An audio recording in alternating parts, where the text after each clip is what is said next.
जयकारा शेरावाली दा बोल सांचे दरबार की जय। अथ द्वाविंशो अध्याय। देवकी के 6 पुत्रों के पूर्व जन्म की कथा। 7वें पुत्र के रूप में भगवान संकर्षण का अवतार, देवताओं तथा दानवों के अंश अवतारों का वर्णन। जन्मेजय बोले, हे पितामह, उस बालक ने ऐसा कौन सा पाप कर्म किया था जिसे जन्म लेते ही उसको दुष्ट आत्मा कंस ने मार डाला। महान ज्ञानी, धर्मपरायण तथा ब्रह्मवेता होते हुए भी मुनि श्रेष्ठ नारद ने इस प्रकार का पाप क्यों किया? विद्वज्जनों ने पाप करने तथा कराने वाले इन दोनों को समान पापी बताए हैं, तो फिर इन देवर्षि नारद ने इस पाप कर्म के लिए दुष्ट कंस को प्रेरित क्यों किया? इस विषय में मुझे यह महान संदेह हो गया है। जिस कर्म फल से वह बालक मारा गया उसके बारे में मुझे सब कुछ विस्तार पूर्वक बताइए। व्याजी बोले, देवर्षि नारद को कौतुक करना तथा कलह करा देना अत्यंत प्रिय है, अतः देवताओं का कार्य साधने के लिए ही उन्होंने उपस्थित होकर यह सब किया था। उन मुनि नारद की बुद्धि झूठ बोलने में कभी भी प्रवृत्त नहीं हो सकती। सत्यवादी तथा पवित्र हृदय वाले वे सदा देवताओं का कार्य सिद्ध करने में तत्पर रहते हैं। इस प्रकार कंस ने देवकी के 6 पुत्रों को बारी बारी से जन्म लेते ही मार डाला। पूर्व जन्म में प्राप्त शाप के कारण वे 6 बालक जन्म लेते ही मृत्यु को प्राप्त हो गए। हे राजन, सुनिए, अब मैं उनके शाप का कारण बताऊंगा। स्वयंभू मन वंतर में मरीचि की भार्या उड़ना के गर्भ से 6 अत्यंत बलशाली पुत्र उत्पन्न हुए। ये धर्मशास्त्र में पूर्ण रूप से निष्णात थे। एक बार ब्रह्मा जी को अपनी पुत्री सरस्वती के साथ समागम के लिए उद्यत देखकर वे हंस पड़े थे। तब ब्रह्मा जी ने उन्हें शाप दे दिया कि तुम लोगों का पतन हो जाए और तुम सब दैत्य योनि में जन्म लो। हे महाराज, इस प्रकार वे 6 पुत्र कालनेमि के पुत्र के रूप में उत्पन्न हुए। हे राजन, अगले जन्म में वे हिरण्यकशिपु के पुत्र हुए।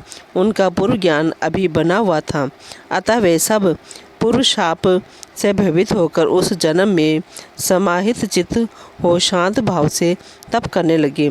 इससे ब्रह्मा जी ने अत्यधिक प्रसन्न होकर उन 6 को वरदान दे दिया। ब्रह्मा जी बोले, हे महाभाग पुत्रों, मैंने क्रोध में आकर उस समय तुम लोगों को शाप दे दिया था। मैं तुम सभी पर प्रसन्न हूँ, अतएव अपना अभिलषित वर मांगो। व्याजी बोले, उन ब्रह्मा का वचन सुनकर उनके मन में अत्यधिक प्रसन्नता हुई। अपना कार्य सिद्ध करने में तत्पर उन सब ने ब्रह्मा जी से वर मांग लिया। बालक बोले, हे पितामह, यदि आज आप हम पर प्रसन्न हैं तो हमें मनोवांछित वरदान दीजिए। हम लोगों को सभी देवता, मानव और महानाग न मार सकें। हे पितामह, यहाँ तक कि गंधर्व तथा बड़े से बड़े सिद्ध पुरुषों से भी हमारा वध ना हो सके। व्याजी बोले, तब ब्रह्मा जी ने उनसे कहा कि यह सब पूर्ण होगा। हे महाभाग्यशाली बालकों, अब तुम लोग जाओ, यह सत्य होकर रहेगा, इसमें संदेह नहीं है।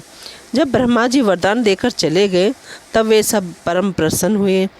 हे कुरुश्रेष्ठ, वरदान की बात जानकर हिरण्यकशिपु कुपित होकर उनसे बोला, हे पुत्रों, तुम लोगों ने मेरी उपेक्षा करके अपनी तपस्या से ब्रह्मा को प्रसन्न किया है।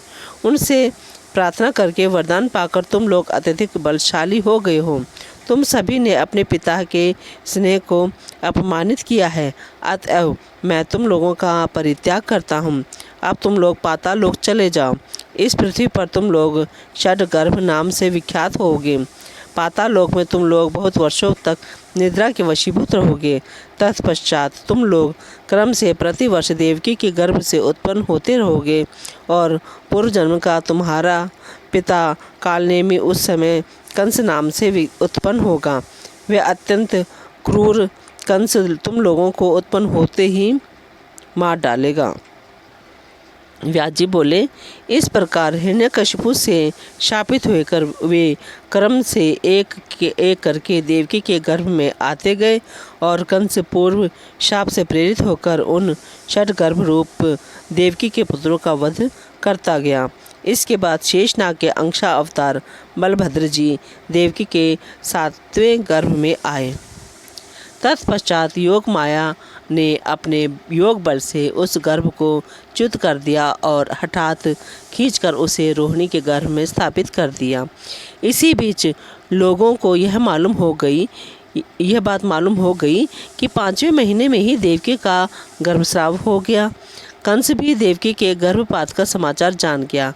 अपने लिए यह सुखप्रद समाचार सुनकर वह दुरात्मा कंस बहुत प्रसन्न हुआ। उधर देवताओं के कार्य को सिद्ध करने तथा पृथ्वी का भार उतारने के लिए जगतपति भगवान विष्णु देवकी के 8वें गर्भ में विराजमान हो गए। राजा बोले, हे मुनिश्रेष्ठ, आपने यह बता दिया कि वसुदेव जी महर्षि कश्यप के अंशावतार थे और उनके यहाँ शेषनाग तथा भगवान विष्णु अपने अपने अंशों से उत्पन्न हुए। हे अनघ, देवताओं के अन्य जो अंशावतार पृथ्वी की प्रार्थना पर उसका भार उतारने के लिए हुए हैं, उन्हें भी बताइए। व्यास जी बोले, हे राजन, देवताओं तथा असुरों के जो अंश लोक में विख्यात हुए हैं, उनके विषय में मैं संक्षिप्त रूप में बता रहा हूँ। आप उन्हें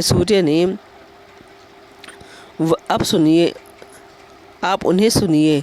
वसुदेव कश्यप के अंश से तथा देवकी अदिति के अंश से उत्पन्न थी। बलदेव जी शेषनाग के अंश थे। उन सभी के अवतरित हो जाने पर जिन धर्मपुत्र श्रीमान नारायण के विषय में कहा जा चुका है, उन्हीं के अंश से ही साक्षात भगवान श्री कृष्ण ने अवतार लिया। मुनिवर नारायण के श्री कृष्ण रूप में प्रकट हो जाने पर उनके नन नामक जो छोटे भाई हैं, उनके अंश स्वरूप अर्जुन का प्राकट्य हुआ। महाराज युधिष्ठिर धर्म के अंश, भीमसेन पवन देव के अंश तथा माद्री के दोनों महाबली पुत्र नकुल एवं सहदेव दोनों अश्विनी कुमार के अंश कहे गए हैं। कर्ण सूर्य के अंश से प्रकट हुए और विदुर को धर्म का अंश बताया गया है। द्रोणाचार्य बृहस्पति के अंश से तथा उनका पुत्र अश्वत्थामा शिव के अंश से उत्पन्न थे। विद्वानों का मानना है कि समुद्र के अंश से महाराज शांतनु तथा गंगा के अंश से उनकी भार्या उत्पन्न हुई थी। पुराण प्रसिद्ध गंधर्वराज के अंश से महाराज देवक उत्पन्न हुए थे। भीष्म पितामह को वसु का तथा राजा विराट को मरुदगणों का अवतार बताया गया है। महाराज धृतराष्ट्र अरिष्टनेमि के पुत्र हंस के अंश से उत्पन्न कहे गए हैं। कृपाचार्य को किसी एक मरुदगण का अंश तथा कृतवर्मा को किसी दूसरे मरुदगण का अंश बताया गया है। हे राजन, दुर्योधन को कली का अंश तथा शकुनि को द्वापर का अंश समझिए। प्रसिद्ध सोमनंदन सुवर्चा पृथ्वी पर सोम प्ररु नाम से विख्यात हुए। धृष्टद्युम्न अग्नि तथा शिखंडी राक्षस के अंश से उत्पन्न हुए। प्रद्युम्न सनत कुमार के अंश कहे गए हैं। द्रुपद वरुण के अंश थे तथा द्रौपदी साक्षात लक्ष्मी के अंश से उत्पन्न थी। द्रौपदी के 5 पुत्र विश्वदेव के अंश से उत्पन्न माने गए हैं। कुंती सिद्धि के अंश से, माद्री धृति के अंश से तथा गांधारी मति के अंश से उत्पन्न हुई थी। भगवान कृष्ण के सभी पत्नियां देवताओं के रमणियों के अंश से उत्पन्न कही गई हैं।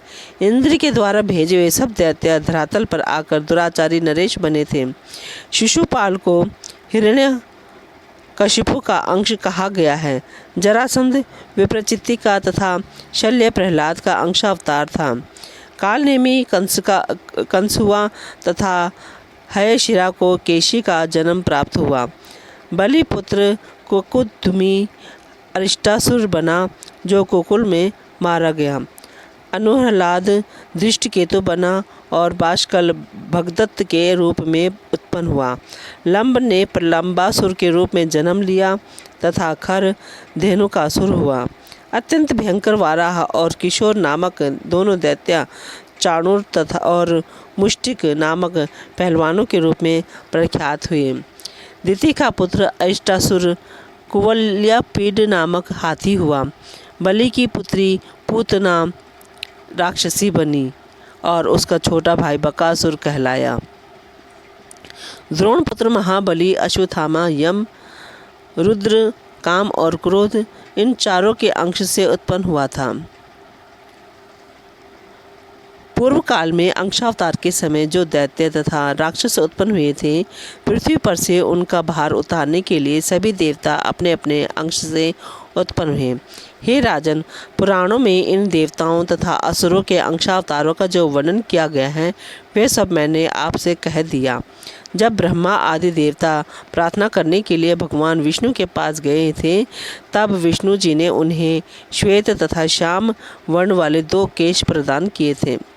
तदनंतर पृथ्वी का भार उतारने के लिए भगवान कृष्ण श्याम वर्ण विष्णु का अंश लेकर तथा बलराम जी श्वेत वर्ण शेषनाग का अंश लेकर अवतरित हुए। जो प्राणी भक्ति भावना से इस अंशावतार की कथा का श्रवण करता है, वे समस्त पापों से मुक्त होकर अपने बंधु बांधवों के सहित आनंद हो रहता है।